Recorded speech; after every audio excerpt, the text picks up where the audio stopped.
this. Madam Speaker, it's not in any court of law, Madam Speaker. I think you cannot say that. You see, the moment of an OB is filed, it means immediately the investigator should kick in. So what you should be doing is going to the police station to confirm that the matter has proceeded. Yes? Honorable Speaker, you know the Honorable Member, the Honorable Majimbo Kalasinga, the member for Kabuchai, the member who is now famous for Clause 169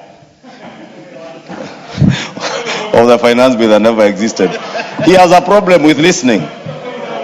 Because when, Honorable Speaker, I spoke here, I addressed a particular issue, Honorable Speaker. Let's hear his point of order. Honorable Speaker, I'm on a point of order. Okay. So he should be guided that when I'm on a point of order, you take your seat, relax. You cannot be on a point of order when I'm on a point of order. I finished my point of order. Sorry, I didn't actually realize on a point of order. Yes, I was on a point of order. This is not like Clause 169. Now I'm talking about serious business of the House.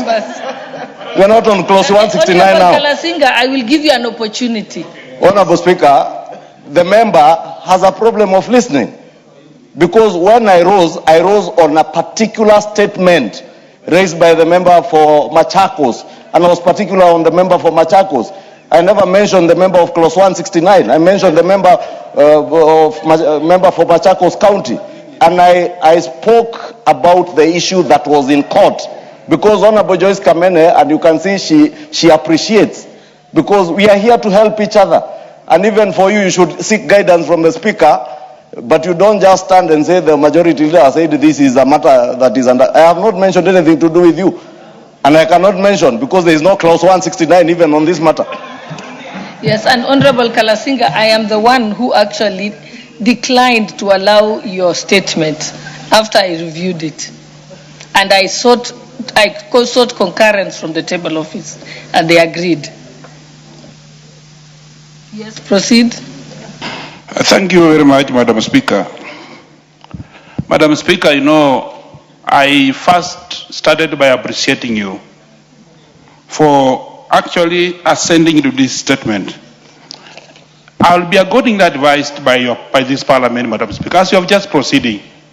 In case tomorrow, the following day, it's approved that this matter, which is different from Madam Joyce Kamene's, is not in the active court, Madam. It will come back this floor, Madam Speaker. There's nothing wrong about that.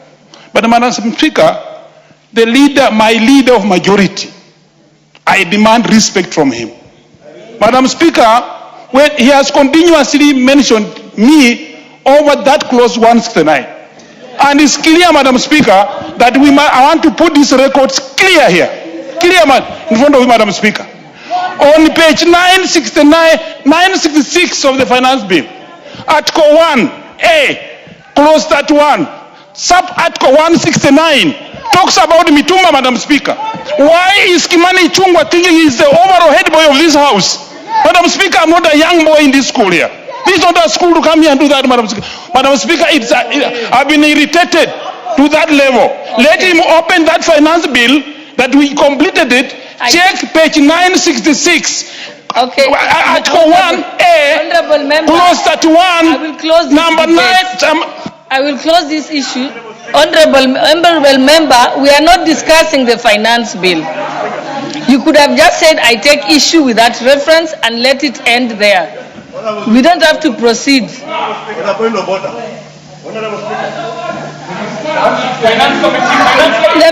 Let the finance committee speak first.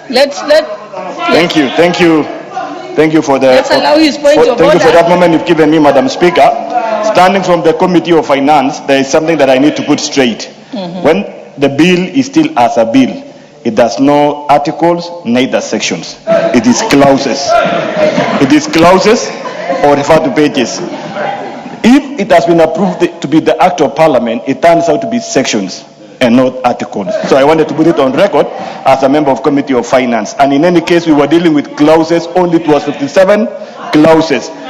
Unless the amendments were referring to an existing sections of an existing law. Thank you. The honorable members, we should close this.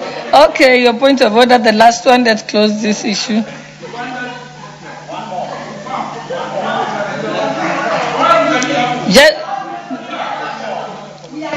Honorable Just give Speaker, us your on point Standing of Order order 87, on contents of speech, Honorable Speaker, you know, we also have a duty and a responsibility to the people of Kenya to inform them. And because we are elected, for instance, the member for Kabuchai is elected amongst the best, from amongst the best of the people of Kabuchai. Amongst the best. And that is how he won his election. Not to say he's the best in Kabuchai, but he's among the best that the people of Kabuchai found. And therefore, the people of Kabuchai, in the villages in Kabuchai, those in Chwele Market, expect that since they have sent one of their best sons to Nairobi to represent them, he will take time, he will read, he will internalize, he will be able to conceptualize what is contained in a bill. Honorable Speaker, it is on record. It is on record when the member for Kabuchai was seated on this seat here, that he quoted clause 169 in the finance bill. Now he is further misleading the House and the people of Kenya that this bill had 966 pages. A bill that had 57 clauses that now had page 966. Honorable Speaker, when we legislate on these bills, as the member for the Finance Committee, the CPA, Ruto has said, that bill had particular clauses with sub-clauses and sections. And when we legislate and when we quote those clauses, we quote clauses. And that is why I was challenging these people, Honorable Speaker, please tell us the clause. Because even in amending, we seek to amend clauses. The member for Kabuchai has gone further to mislead the public again, that there was tax on Mitumba when it was not there, and I have challenged them.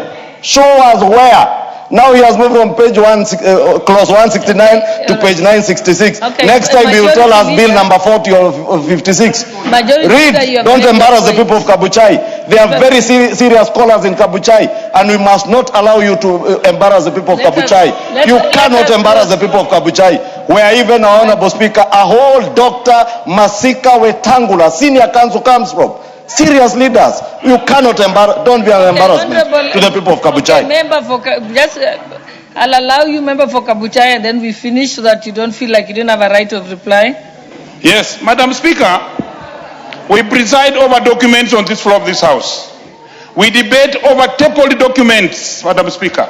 Madam Speaker, you have in possession, this House, the House you are leading, is in possession of that document in the archive. I want it to be retrieved to this to put me clear, Madam Speaker. And then we paginate that document. On the left-hand side center of the page, 966, written on it, clause A, item number A, 1, clause at 1, number 169. It is in that document, Madam Speaker. It talks about worn-out clothes and mitumba. Madam Speaker, the Speaker must come out clear. Why is he talking about the clauses, but not the item called mitumba? Honorable Majority Leader knows that the document is there. Madam Speaker, before I leave this, kindly, could that document be produced and I read on the floor of this House? Right away, Madam Speaker. Okay. I think that, yes, I think you can put that request in writing to say that you want to confirm. You can put that request to the Speaker in writing that you'd like to do that. Thank you. Can we move to the next order? Honorable Kamene, is there a problem? Order members. Honorable Kamene, I thought you were satisfied.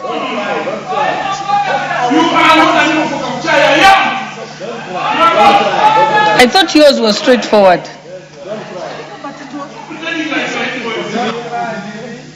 Okay.